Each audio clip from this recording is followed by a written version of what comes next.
Hey, when do you think he's gonna wake up? I don't know. I mean, you know how long you were out after your first time? Yeah, but oh, wait a second. He's rolled over. Are you okay in there, bud?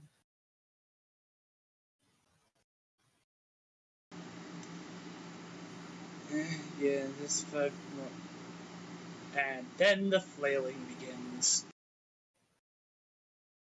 He doesn't get very far because he is, in fact, locked up in.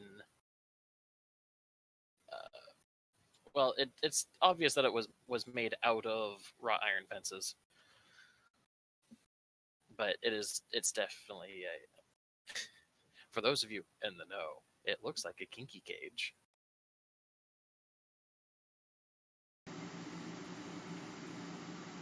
Hey! It's okay, bud. It's okay. You're good. Here, let me let you out now that we know that you're actually awake. And he goes and he pulls out this little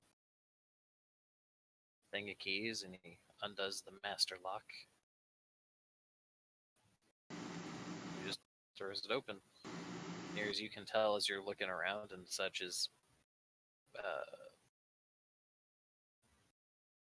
you kind of look like you're in the middle of a cabin with no furniture in it.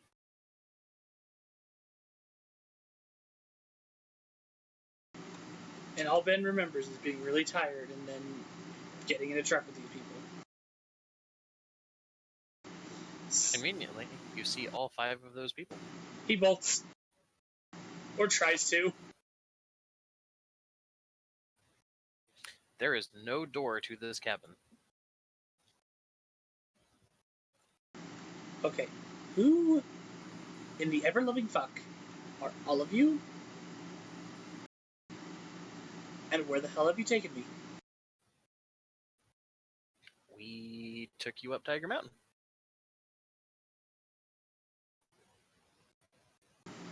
Just as a reminder, Josh, Tiger Mountain is the place where you guys actually went and did that ritual. Oh, great. Back to where it all began. Perfect. Perfect. Now, who the fuck are y'all? This older looking guy kind of steps forward and like, call me Silvermane. Obvious reasons why. But I know this is a little bit hard to take all at once, but we're probably the closest thing you've got to friends who can actually help you out with your particular problem, your son. We're the ones that kept you from killing your other friends. And, well, Back the fuck up. Okay, I was angry at Natalie. Probably unreasonably so. But I'm not gonna kill nobody over that. oh, well, you were damn sure to go try and shut those eyes. He kinda recalls that statement. What the hell had I even been muttering about eyes? I saw it right before you went over the deep end. It's a thing that we don't see very often. We try to stay away from it.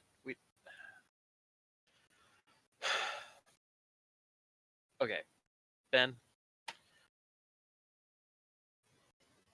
I,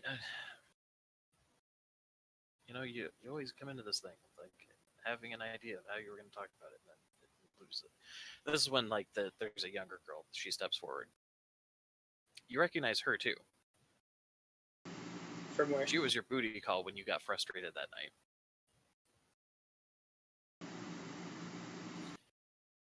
We're gonna say, well, let's see. What was her name, Josh? Just make something up for me.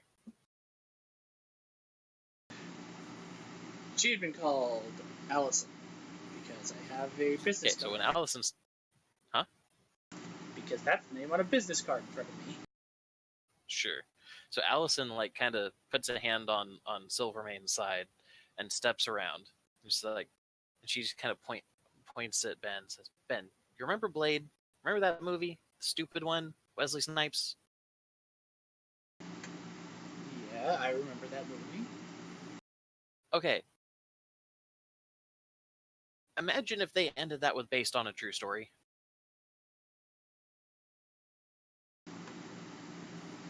I'd say that'd be the dumbest thing I ever heard. Yeah, welcome to real life there, sweetheart. This is the gist of it, okay? I'm just gonna rip the band-aid off. We're werewolves. You're a moose? I don't know. We thought you were a wolf, but everything seemed a little bit off. Every time any shape changer like us first has their change, they go absolutely bonkers. And something about your friend Natalie pushed you way over the deep end. You wouldn't have hurt Natalie. But I'm willing to bet you're a lot calmer than you've been in a long time now. Panic about being in a weird cabin aside, you're a hell of a lot calmer than you've probably been in your entire fucking life.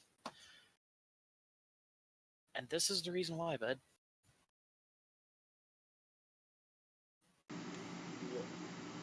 What exactly did I do?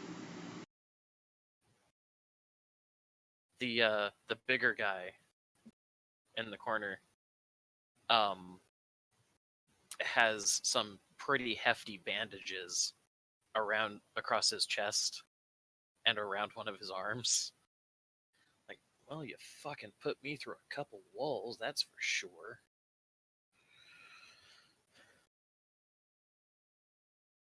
Like Allison was saying, okay, we're werewolves. You turned into something with antlers. Silvermane over there keeps saying something about Wendigos, and at this point, he put my freaking head through a ringer enough. I'm willing to just call it whatever he wants. But yeah, you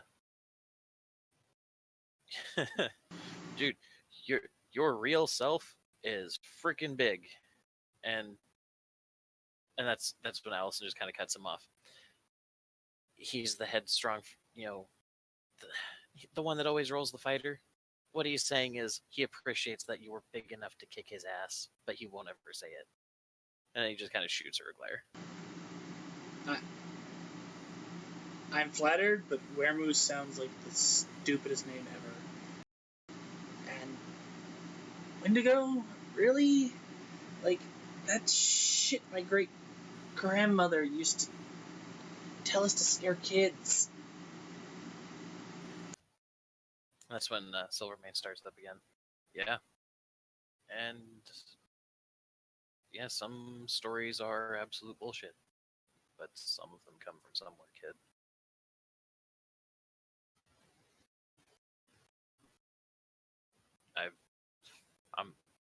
I've been in the game longer than anybody else in this room, and I tell you what, finding out Wendigo are real is definitely really not that far up there on the weird shit-o-meter. And I think this is finally when he notices himself. Is he still naked? Oh, he is still. Well, they put a blanket on him and they kind of tied it around his waist, fully expecting that he was just going to get up and freak out. So he's wearing the most makeshift of makeshiftiest kilts. And who the fuck's blood is this? Yours. And then the guy in the corner, and a lot of mine.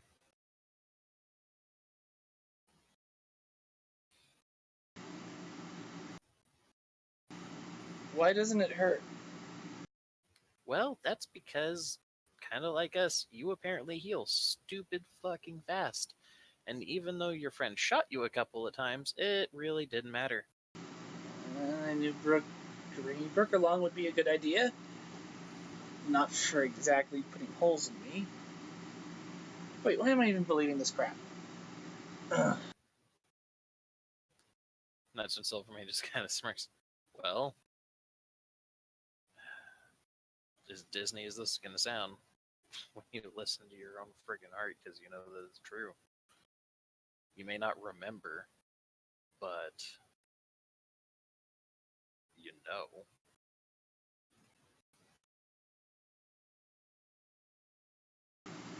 Like Allison said, probably the calmest you've been your whole life.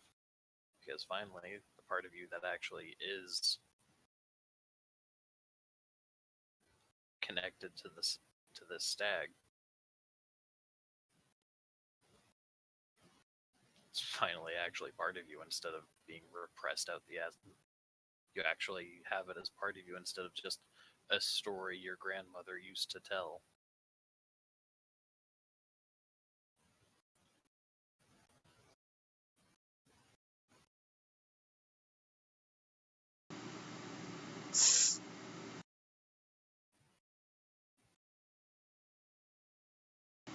He's kind of dumbfounded. He kind of slumps. Allison's going to walk over and start rubbing his shoulders. So, is this all because of Natalie? Because of whatever she did in the woods? Natalie and whoever the redhead is.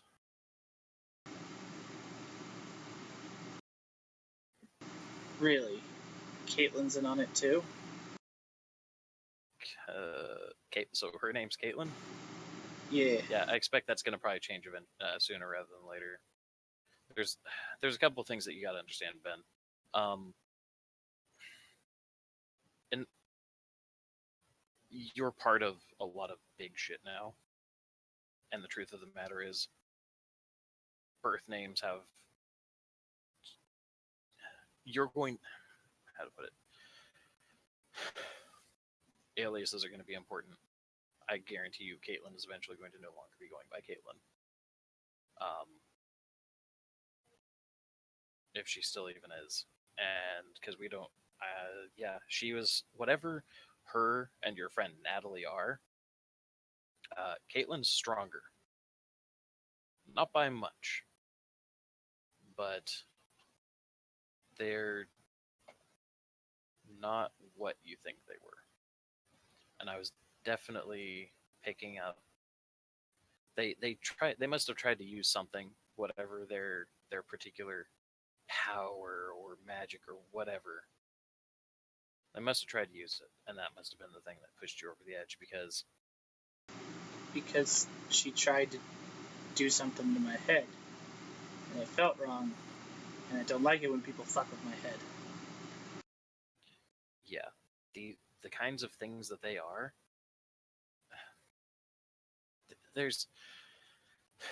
There is a whole library of crap that we kind of need to teach you, or you're not gonna survive.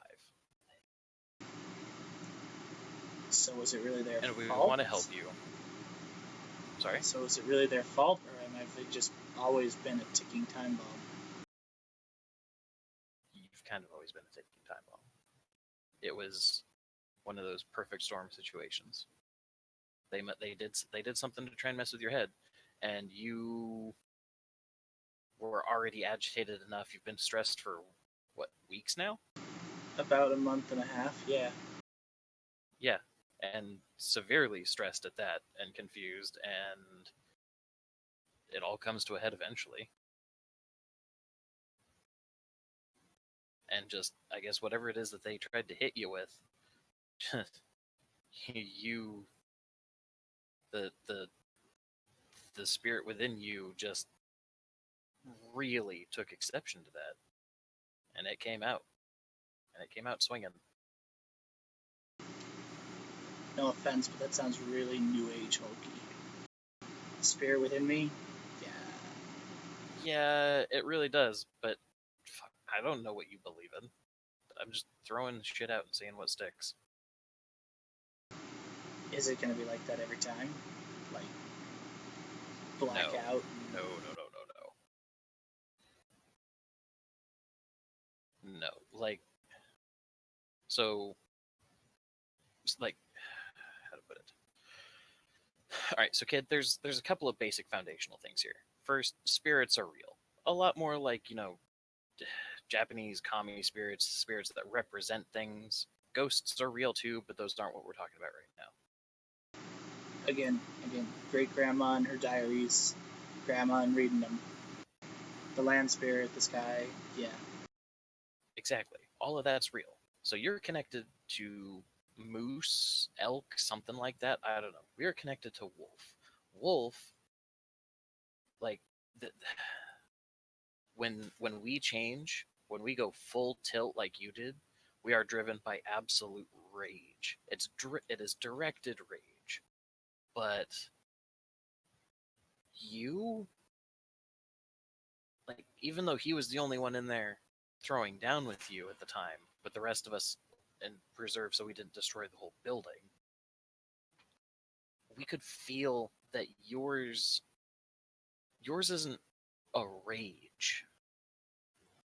Yours is driven by man, that was a weird feeling to describe, but it's like, all right, this is gonna sound again really new agey, kind of freaking whatever writing hipsterness, but you know that idea of like the parent who punishes not because they want to punish, but because they're trying to teach a lesson. I really can't say I do. My parents weren't the best. No, but everything about your spirit when you were transformed was screaming that you didn't want to hurt her, but you needed to make the eyes close because it was something wrong and you were trying to do it to save her.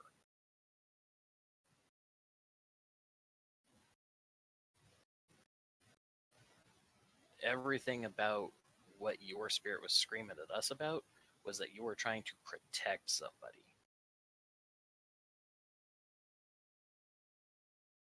Not that you were, and like, we knew what the end result was going to actually be. Freaking gentle giant only goes so far, but shit, what was that? And he kind of looks at Allison. What was that story? The book where the big dumb guy kept killing the puppies. And Allison just kind of stares at him blankly, like, I think I read it in high school. I don't know. There's been way too many books in the last few weeks. Don't mention books.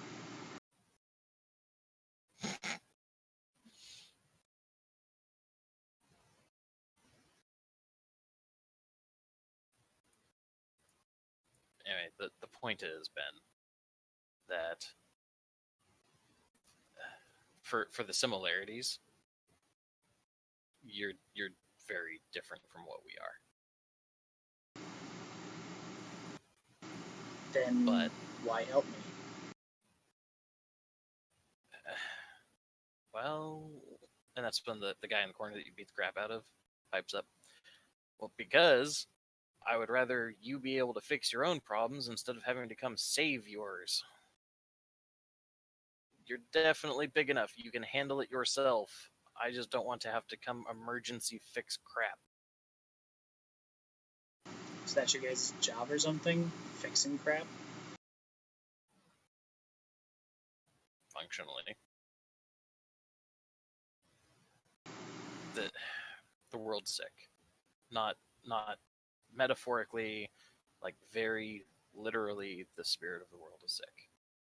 Sometimes humans are the cause of it, sometimes wounds fester and they get infected. And it's the job of the wolves to go and fix that. You're something else, and we don't know exactly what your job is, but you were chosen by, well, the spirit of the land and the spirits of nature itself to do something. And we can help you at least try and learn the methods to commune with nature to figure out what that is. You know, if you guys had shown up a week ago, I wouldn't have believed a goddamn bit of this. So I'm genuinely surprised that you actually believe any of it now. Blame the books.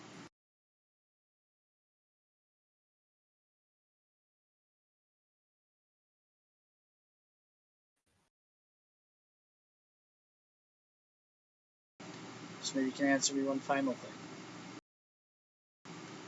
How the fuck does Matilda fit into all this? Who the fuck is Matilda? Yeah, that's what I expected. Alright then. Allison, like, backhands him in the chest. That's mean.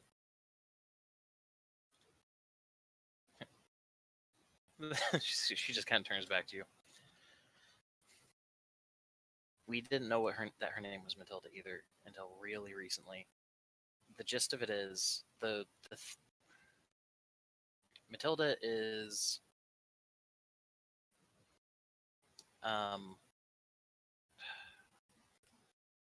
she kind of rolls her eyes. A witch? Not inaccurate. I mean, I kind of put 2 to 2 together before the whole thing went down. Like, she is an actual true to the actual name, as geeky and whatever as it sounds. She is what they call a mage. She can quite literally warp parts of reality around her just by thinking about it hard enough, and it is like, I mean, werewolves are scary. Mages are weird. And if you ever think that someone's a mage, the first biggest hint I can give you for surviving this, if you ever think that someone is a mage, never underestimate them, because you can tell what a werewolf's usually capable of by, how big their biceps are. Not always, but it's a generally good idea. Fucking vampires, you usually have some sort of idea based on, they're a vampire. Mages are freaking wild cards.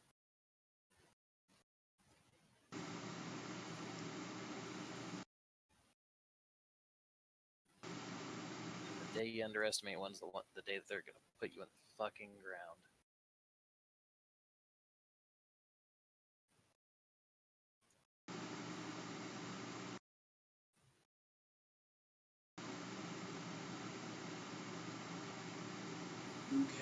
gods, my head.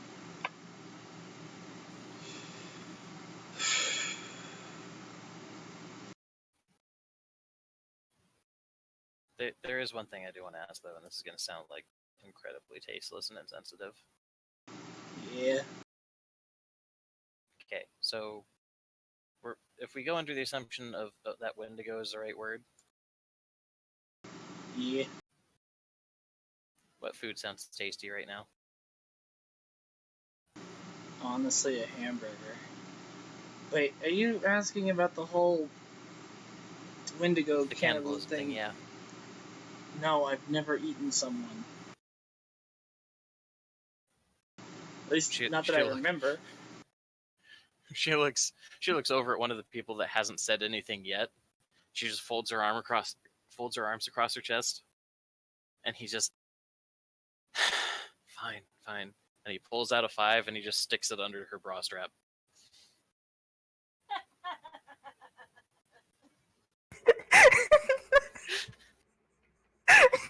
I get the feeling I'm going to get that a lot.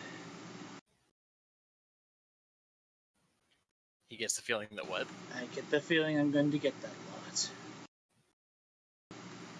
Maybe. So, the 5 of them, they all made it out okay? Oh yeah, they thankfully it seems like you are as blessed as we are in a couple of the ways that our secrets stay safe. Usually when how to put it, we're scary as hell, and sometimes since we're all blessed by the freaking moon, she actually just drives people so crazy they don't remember anything. It helps get civilians out of the area when you really need to go throw down. The guy in the corner is like, "You're really good at paraphrasing this for somebody who said they didn't want to talk to him about it."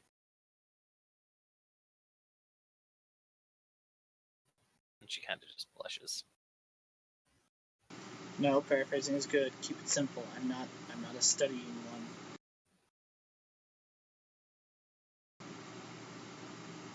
By the way, no, don't, that's not important right now. No, you may as well ask, because worst case scenario, you just get an answer you don't like, and that's that's already the flavor of your day. Where the fuck's my car? The guy that's been the last one who hasn't been saying anything yet, the guy that had been taking cars to you for the last month. One of your friends drove off with it. I don't know where he went, but you know, he is panicky. He'll probably come to you later.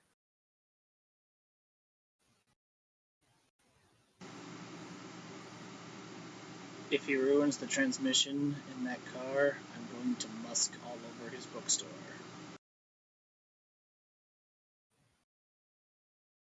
And that's when Allison just flat out snorts. See, he's coming around just fine. Like a duck to water.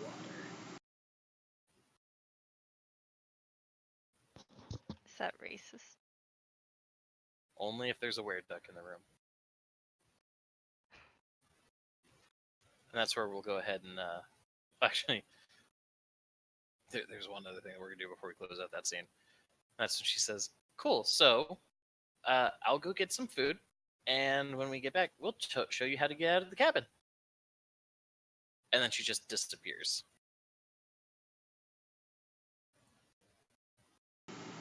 Like, it's more like she kind of just fades. Fuck my life. Silverman just kind of looks over at you. Well, with how much she talked about your guys' date from the other day, she might. He casts his head down. God damn it.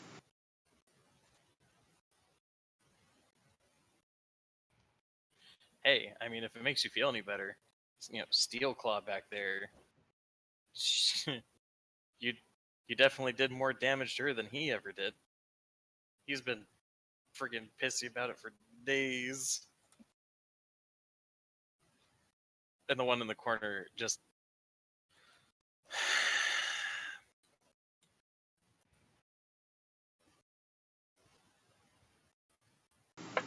So Alias is right.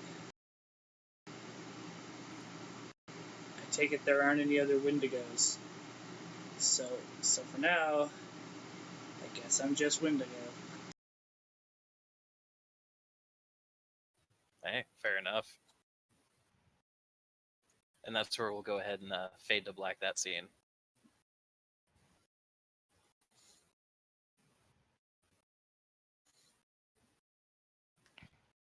Because there's gonna be a lot of lessons. Indeed. A lot of training. So instead we're going to cut to this like 30th floor condo in Seattle proper. I was like, where the heck is this? And No, like when Casey said that her apartment building had an elevator, it's just like, wait, where in Tacoma do you have an apartment building that has an elevator? they're around PLU, it's weird. Tacoma's weird. Well, no, just most places around here, unless you're in Seattle proper, are 2-3 story buildings at the most. Yes. So here you go. We're just gonna say that they had an access elevator for people in wheelchairs. Jeez, Cassie, why do you gotta be prejudiced against people that are disabled? What's wrong with you? Why are you so spiteful?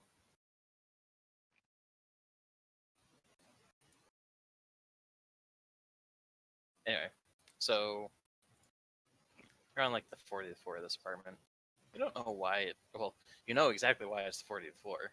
You went off with with that one gentleman, and he's promised he was going to take you somewhere safe. Well, he said somewhere where you can go and talk, and I hope you feel safe there, and you believed him. And he asked if you needed anything to be comfortable for the night, because it was definitely getting early, almost 4 a.m. by that point. He asked if you needed some company, and you did. Didn't think that you did at first, but then when he asked, it just seemed like a great idea.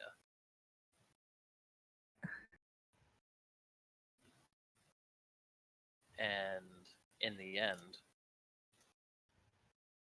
both of you on the couch, definitely A great idea. Definitely a great idea. And then you needed the stress relief. That was your idea, wasn't it? It's hard to say.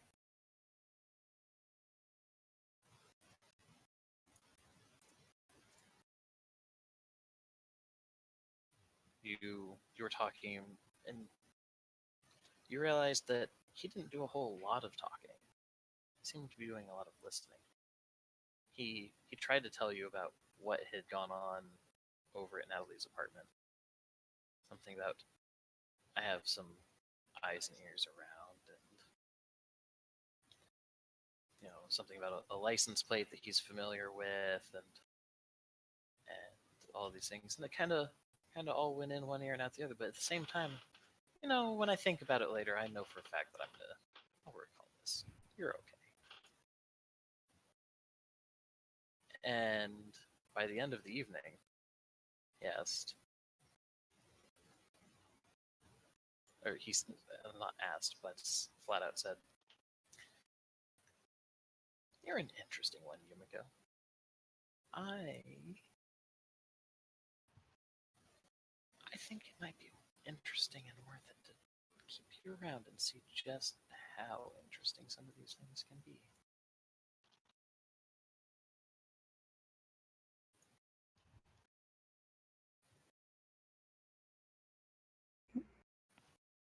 Interesting? Yeah. I mean, it's not often that you run across a medical student who's adventurous enough and has the kind of initiative needed to go and try and find not even a friend, but just a missing acquaintance, let alone you actually find something as interesting as,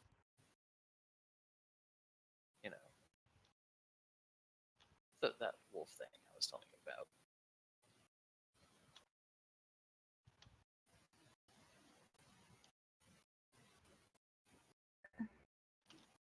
That's not an everyday thing for me. No. But that's the point. It's that extraordinary moment, and and when it was when that moment came, you didn't blink. I know people far more involved with this who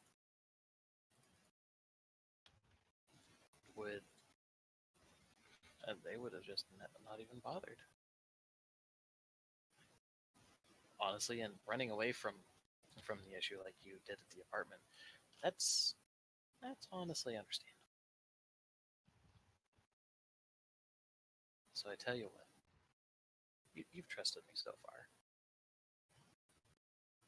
And he kind of bites the tip of his tongue just a little bit as he's pondering something.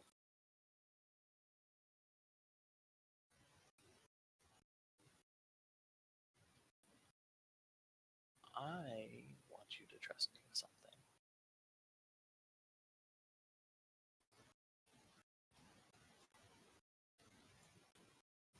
I want to show you some stuff. Make it so that the next time if you run into a situation like that, you're a little more capable of taking care of yourself, maybe. But if that's something that you actually want to do, want to be able to do, I'm going to need some of your help too. What to kind of enjoy. help? Oh, nothing too big.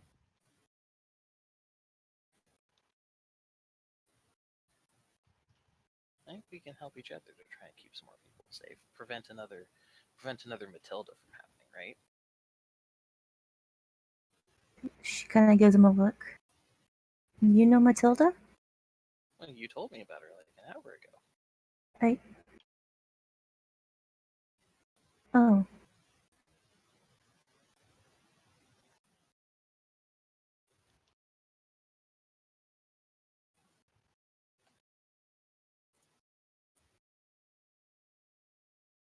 I'm still curious of what help I will be to you. Well, you have that little, you said that initiative, that outlook where you're not gonna.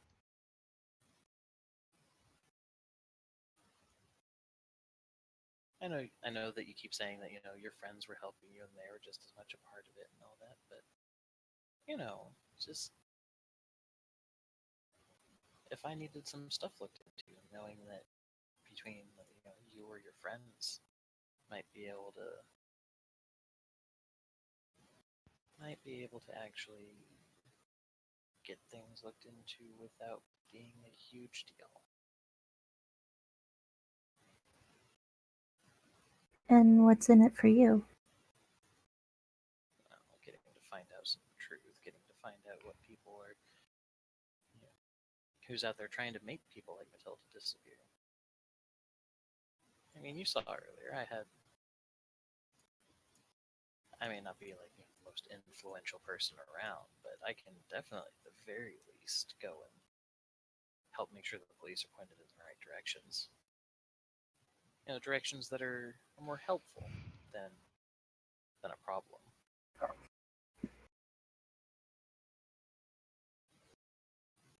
I see. And at this point, he looks you in the eye and go ahead and roll your resolve again.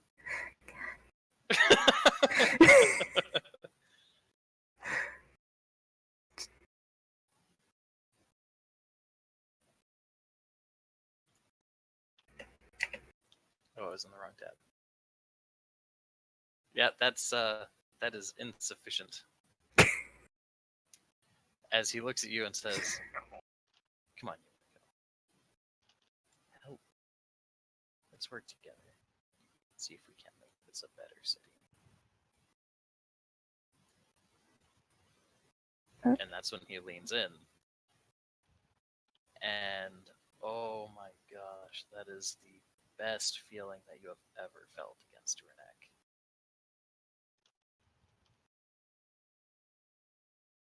It's like immediately, as soon as his lips touched your neck, it's like bliss all on its own. You're not sure if you're turned on or drunk or high, but it's somewhere between all of them. Find yourself biting your lip and just kind of slowly curling your fingers up along the arm of the couch. You just keep slowly biting, nibbling, kissing. At least that's what you think it is. All the way up until the point where you start feeling a little bit lightheaded, but you don't care because it feels that damn good. And right before you black out, the very last thing you hear is open your mouth.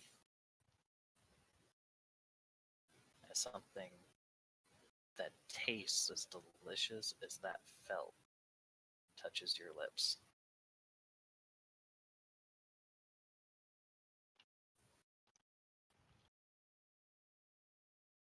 And your eyes go wide and you realize that this, like you've always joked about, oh, this is my cocaine. Like, no, this beats everything.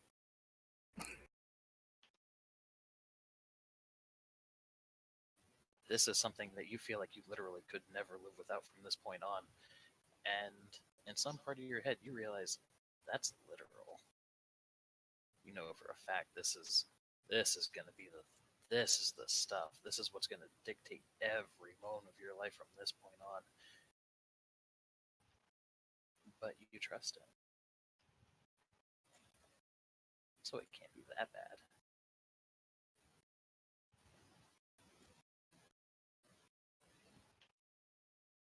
And that's where that scene fades to black.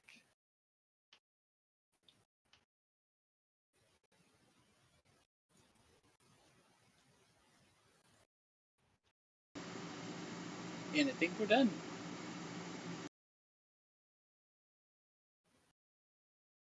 Hope you all enjoyed the ominous and vague endings for what is now the official end of the Path of Fate prologue. I am pretty sure I'm about to get an earful. So, here's our outro. Say goodnight, everybody. Good night. Night.